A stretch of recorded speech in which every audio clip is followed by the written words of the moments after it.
दोस्तों, रशिया में Islamic state के एक आतंकवादी को रशियन सिक्योरिटी एजेंसीज के द्वारा गिरफ्तार कर लिया गया है।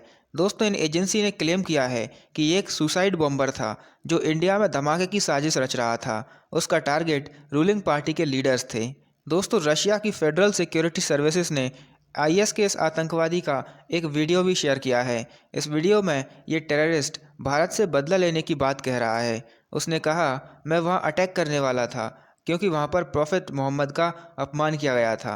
फेडरल सिक्योरिटी सर्विसेज ने इस आतंकवादी का नाम आजमोव माशा होंटे बताया है, जो सेंट्रल एशियन कंट्री से बिलोंग करता है और इसका संबंध टर्की से बताया जा रहा है।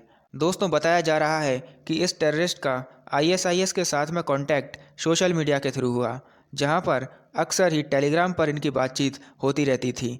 उसे आईएसआईएस के द्वारा सुसाइड बॉम्बर के रूप में टर्की के अंदर ट्रेनिंग दी गई।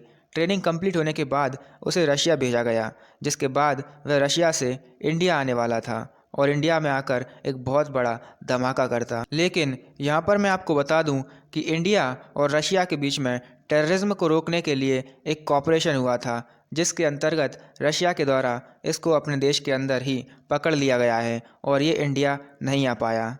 दोस्तों, अगर बात करें इस्लामिक स्टेट की, तो ये एक बहुत बड़ा टेररिस्ट ग्रुप है और इससे जुड़े सभी ऑर्गेनाइजेशंस को टेररिस्ट ग्रुप माना जाता है।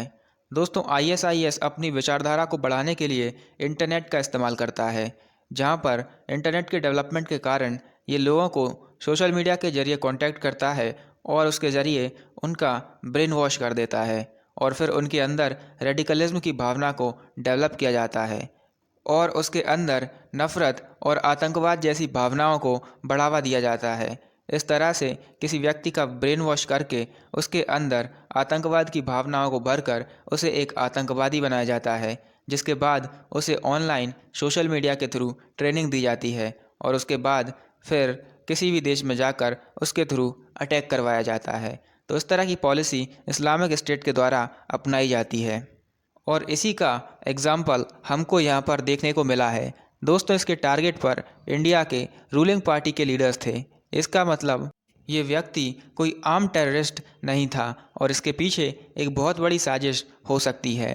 अब दोस्तों, ये रशिया के थ्रू इंडिया जाना चाहता था, क्योंकि यदि ये डायरेक्टली टर्की से इंडिया जाता तो इसके ऊपर निगरानी रखी जाती, क्योंकि दोस्तों टर्की एफएटीएफ की ग्रे लिस्ट में आता है और टर्की से डायरेक्टली इंडिया आने वाले लोगों पर नज़र रखी जाती है। उनके खिलाफ सिक्योरिटी के लिए कड़े प्रबंध किए गए हैं।